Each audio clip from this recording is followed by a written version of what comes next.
I know a little bit about Phil's background as an artist and almost nothing about yours. How did you first decide that art was what you really wanted to do? I basically fell in love with comic books as a kid and used to copy comic books all the time. My sister had a boyfriend who she's married to now, and he would come over, and he's a fine artist, and he had an advertising agency and everything, and he would draw for me, and I kind of idolized him and wanted to do what he did. And then I loved Marvel comics most of all, and just copied and copied and copied, and spent years trying to get into comics myself. And after the 80s, kind of gave up on it and didn't, and painted and did other kinds of art. When I met Phil, he'd written his book, and I always wanted to be doing comics, and his novel really translates well into a comic book. So I just started drawing some of the characters, and he liked it, and we decided to do a graphic novel. So it was kind of the process.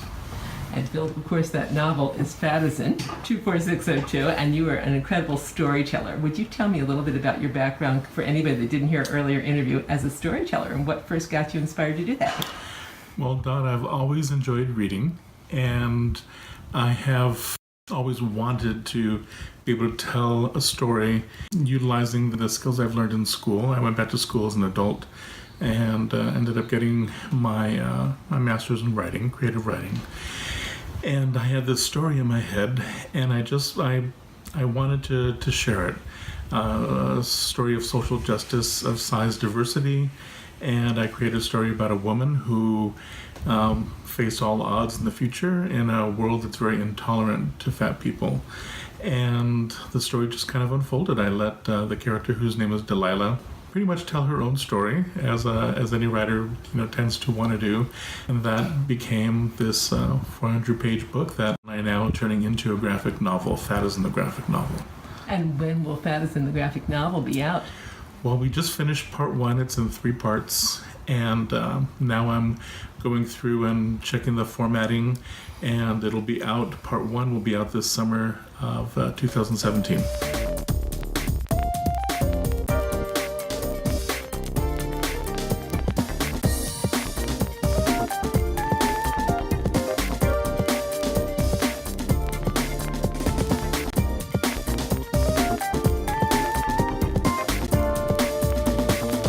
Mason, what an interesting change from Delilah to Marabou Mule. How did you come up with your Marabou Mule character? I worked in retail for 30 years, and it's the name of a shoe, a women's shoe. And I just thought, oh, what a great name for a comic book character. And the other character that she's in the book with, Alabaster Sconce, was actually a little bit funnier because I couldn't come up with a name for the English detective. So I was in Home Depot, and I was going down the lighting aisle, and I was thinking about it and had to do some shopping, and I glanced over at the counter, and it was a box, and it said Alabaster Sconce on it. And that's how I named him. I thought, oh my God, what a great name for an English detective. So that's where that came from. Creative inspiration comes from everywhere. I'm going to get you to hold up your book where my little limited, there we go, lens can show that. And just give people a look really quickly at Marabou Mule. What is happening with Marabou at the very beginning of Blanc Noir? She is, I don't know, I haven't looked at it in so long. Oh, that's right. It's kind of a series of murders at the beginning, and her friend is murdered, who's a socialite, and she's very much another socialite. And she has to go to this party, and she sees another woman wearing the same dress, which of course is also a friend of hers, and makes a comment about it. But then that woman goes home and she gets murdered. And of course the dress has nothing to do with the murders, but it's I don't know, what would you call that? Well, it's tongue-in-cheek, yeah. whodunit, and we follow the detective Marabou Mule through the story. She kind of follows the story, and after finishing the book, we realize she doesn't really solve anything. Yeah, she doesn't really do anything. She's just kind of getting there too late through the whole thing. But the character herself, I loved Wonder Woman as a kid and other female superheroes, and cartoon characters and things, and I wanted to do a woman character, but I didn't want her to be the way they're doing women in comics now. I wanted her to be stronger in a normal sense instead of like superpowers, and I wanted her to be fearless but aware of what's going on around her. You both present women who are more real women. Delilah is a real woman. She's strong in a very important way, Philip. And then, of course, Marabou Mule. Would you tell me a little bit, Philip, about Delilah and how she is a normal woman, other than the fact that she weighs 300 pounds? I'm thinking, yes, somebody I can really identify with. I created Delilah Porfadison as a very strong, very fierce, family-centered woman. I wanted to take the everyday mom and look at the strength that is embodied in mothers. You know, I've always wondered, looking at my own mom, how she did it, you know, growing up from cleaning the house to working to taking us to our sports practices and then having dinner ready for my dad when he got home. So I wanted to take the everyday woman and show her in all she can be. And in the novel, I have her battling a futuristic government that tries to take away the rights of fat people, and she essentially loses her rights as a citizen. And it's the strength of a woman who just, you know, won't take no for an answer and fights for what she believes is right. It seems like Marabou Mule is almost the antithesis of Delilah. How much fun and how different was that for you, drawing each of them? The difference is really I plot Blanc Noir, so I draw it's in my head, and when I'm doing Fadizan, I'm reading his book and drawing what he's written. So it really does turn out completely different. As far as the different types of people, they're all people. It's not like there's a difference in drawing the different body types. It's just in my own head, when I'm thinking of Blanc Noir, I tend to think of movie scenes, and with his writing creates an image in my head. So I draw what he's written.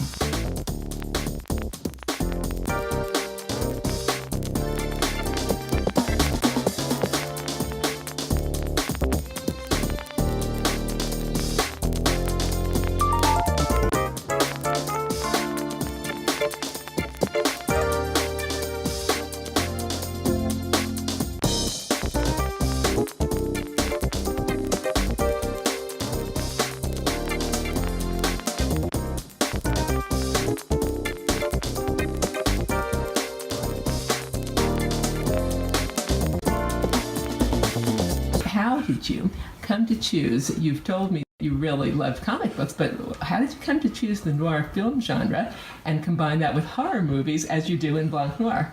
Black and white is cheaper to print. I love that. And also, other than that, though, there was comic books in the 60s and 70s that were based.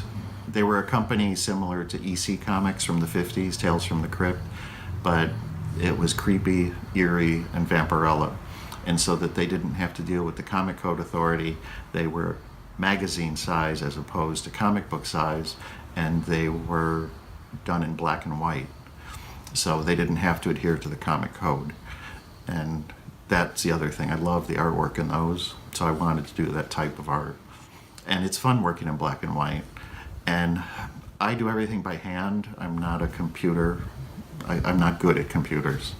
And color today has to be done by computer, and I'm not good at that. So I'm good at the black and white, and it's fun to do. I really enjoy it.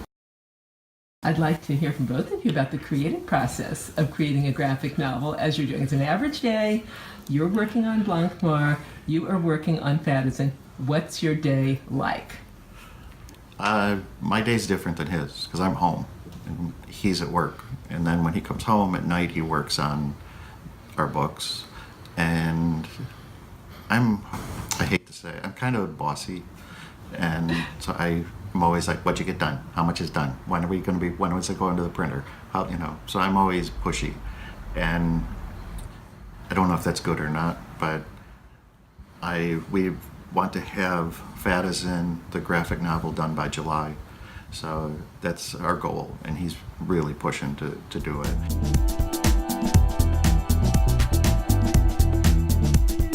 And then I wanted this out by July, the second book, but I don't know if that'll happen or not. We'll see. I'm nodding my head that I think it's good. Philip, I'm going to ask if you'll move just a little bit to your left because I Sure, don't want You to drift. cut you apart, cut you in half here. I kind of personally think that's good because I have a relationship very much like that with somebody who supports me creatively. What is that like when you come home? Did you get it done? Are you going yay or are you going uh-oh? Well, actually, I spend my lunch hours at work working on what I can do in the office. And it's really just about balancing time.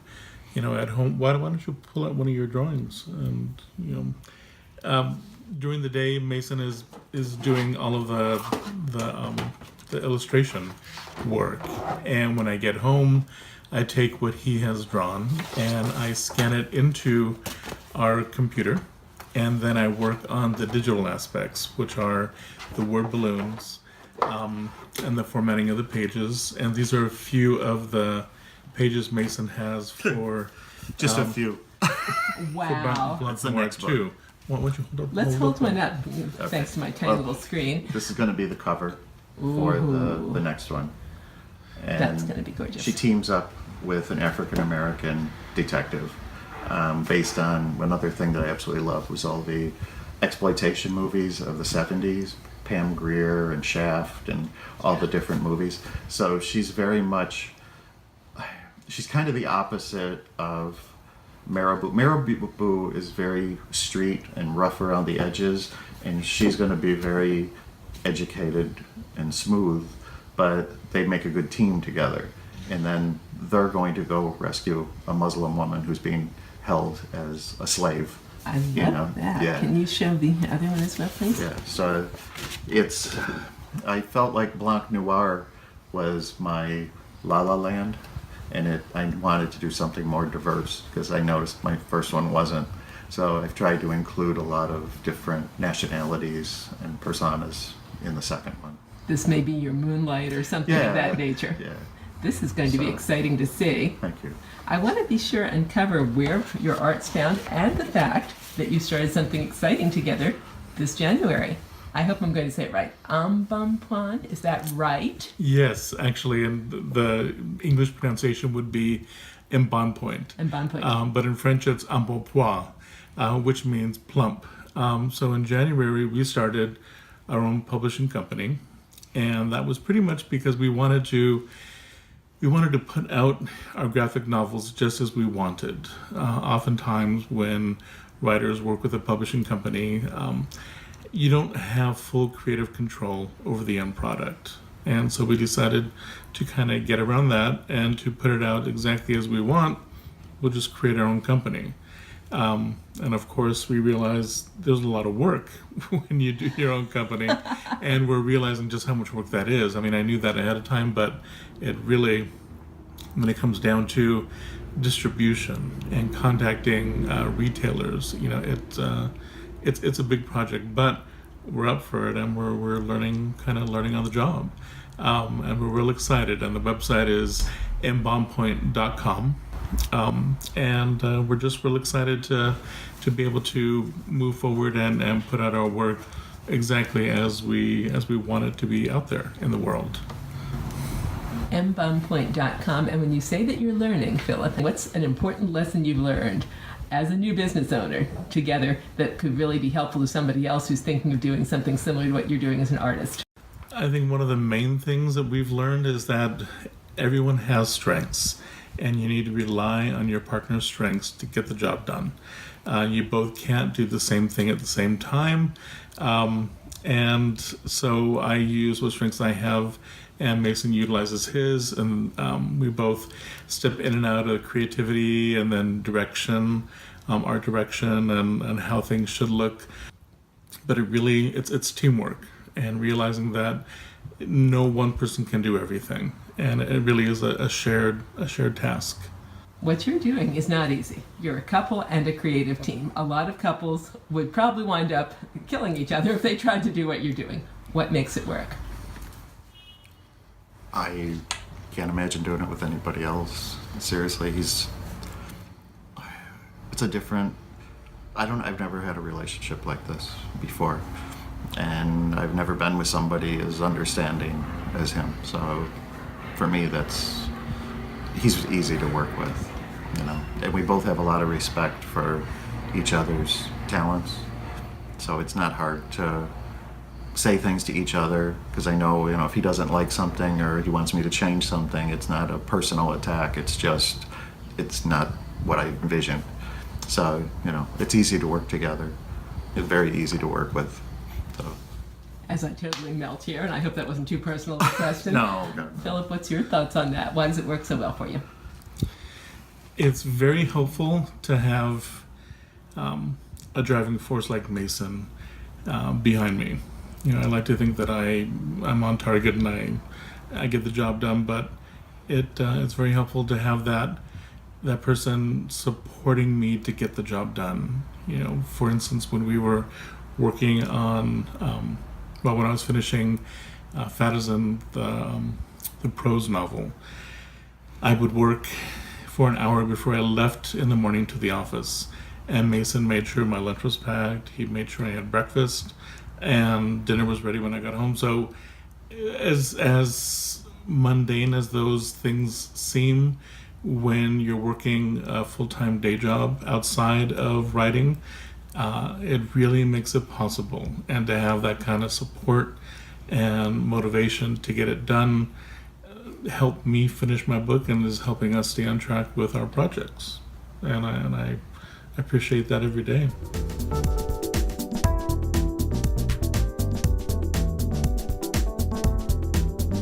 And of course, I don't think it's mundane at all, because I'm married to somebody who will do the same thing. I'll come home and he will have dinner ready. So, yes, happy marriages. This is great. What survival, and this is a question for both of you, what survival tips do you have for fellow artists who want to go commercial and make a living with what they're doing as you are doing? I'm going to start with you, Mason. Wow. I don't think it's something that, I've waited my whole life to do this, so it's not something that, you can't give up on it. I think that's the thing. You know, we know too many people that have immense talent and they're waiting till it's perfect before they do anything with it. And you can't do that.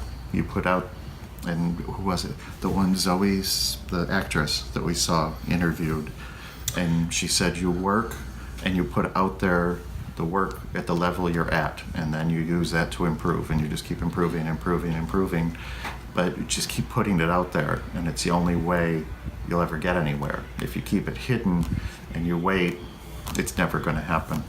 So that's the only thing, and you do it at the level you're at, and you should do it because you love it, not because you expect to make money at it, and then eventually you'll make money at it. Philip, same question to you. Survival tips for anybody who's doing what you're doing? I think in terms of writing, I'm blessed to know a lot of really talented, incredible writers.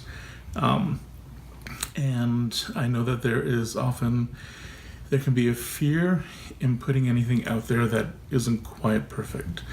As I think any artist, whether it's visual or writing, there's a desire to make sure everything is as best as it can be. And of course, you want your best product out there. It represents who you are. But I think that can end up being crippling if you never release it to the world. And nothing is ever going to be perfect. And I think there's a fine line that we all need to learn as artists between, working towards perfection and being happy with what you created to put it out there for the world to enjoy, and to do so with the least amount of fear as possible. I don't know if that's ever, if you're ever going to let go of all of that fear, but I think just letting it go and giving it life and letting the world enjoy what you create.